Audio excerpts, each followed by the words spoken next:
รถข้ามอุบลจากสักจะเดินทางเข้าอุบลราชธานีแล้วมื่อนี้นะสมผัวเมียเขา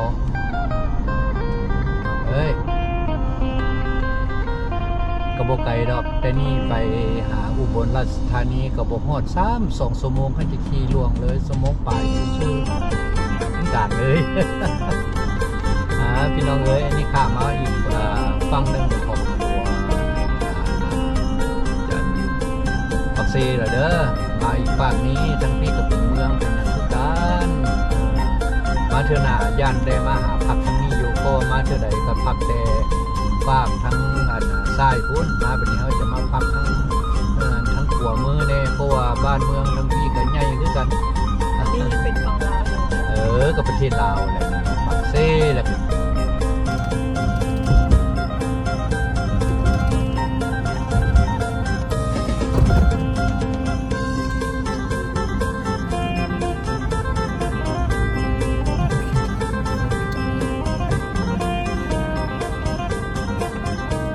อยู่บนใดก็มีเลยอันเจ้าทิศนักเลงใหญ่อีกย่างกลางทาง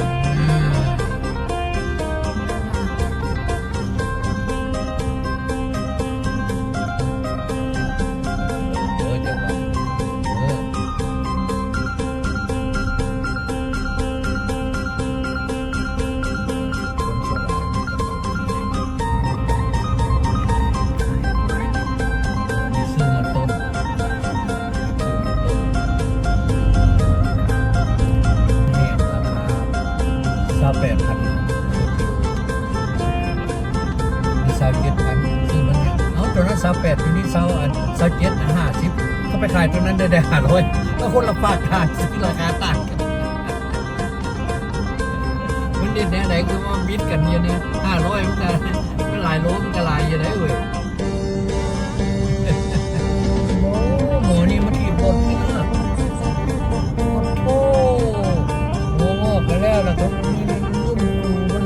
ว่านี่เก่งแฮงเว้ยเป็นรถกระบะน้อยซื้อมาใส่น้ำเองโอ้ยมึงอะไรนะ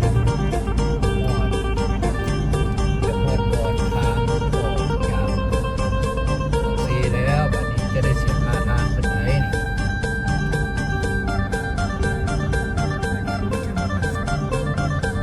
ที่จะซักแบบนี้เดี๋ยวสายที่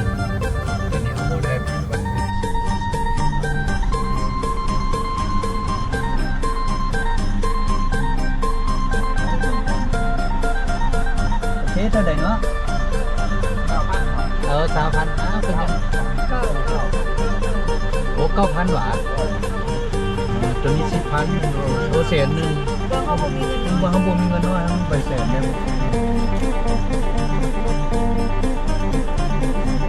ได้ว่าวังเข้ามาวังนั้น3-4 ปีก่อนคือว่าถือกันน้อยนึงเนาะมาสุดนี้เขาได้เสีย3 ด่านเด้อพี่น้องเด้อ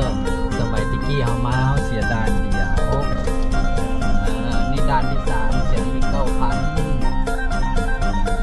รถบัสใหญ่โดยสารสายรถกรุณาไปเทื่อละ1,000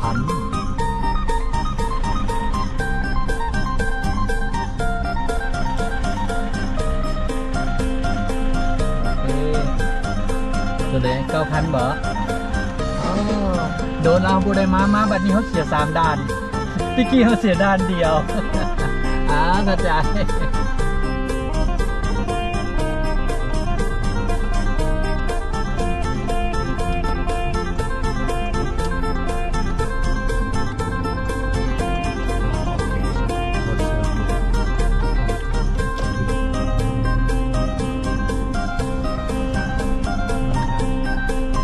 เขาจะออกไปอุบลนั่นเมนตัวทางนี่นี่หวะเขาจะขี่รถเข้าอุบลนั่นนะเนี่ยครับทางไปเลยแจ้งเอกสารข้างหน้าให้แจ้งเอกสารข้างหน้าโอเคข้างหน้าครับข้างหน้าเลยเด้อพี่น้องเด้อเอามานี่ทาดานจะเข้าเมืองไทยแล้ว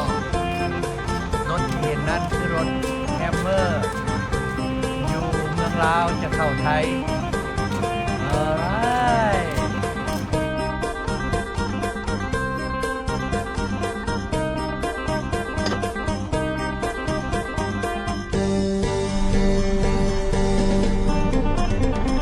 เอ๊ะมันข้างหลังนะคะ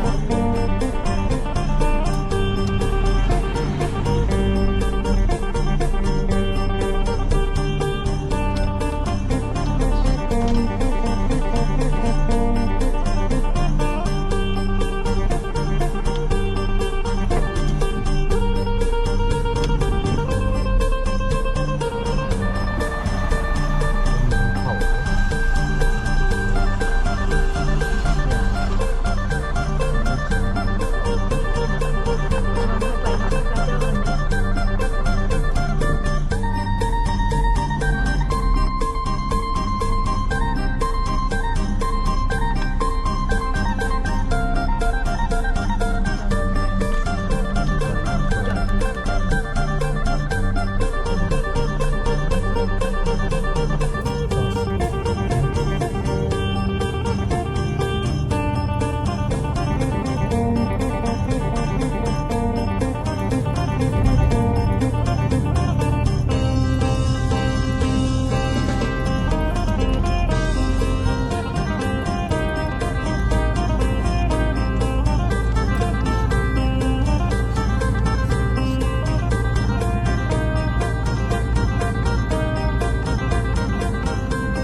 ประเทศไทยแล้ว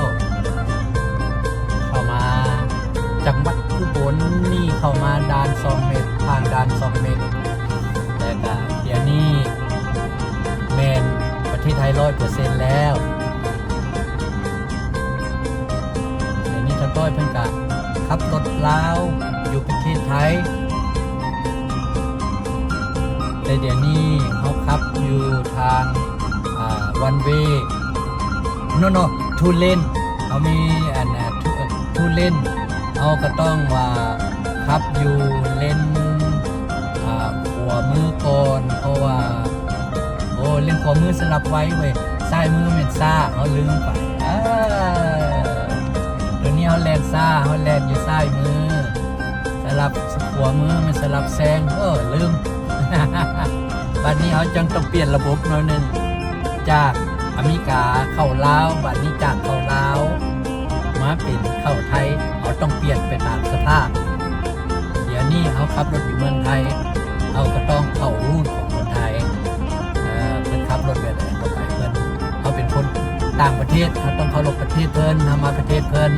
บ่ว่าจะเป็นประเทศใดคุณกลับขึ้นไปสหรัฐคุณค่อยเว้ากัน เจ้าก็ต้องขับรถระบบ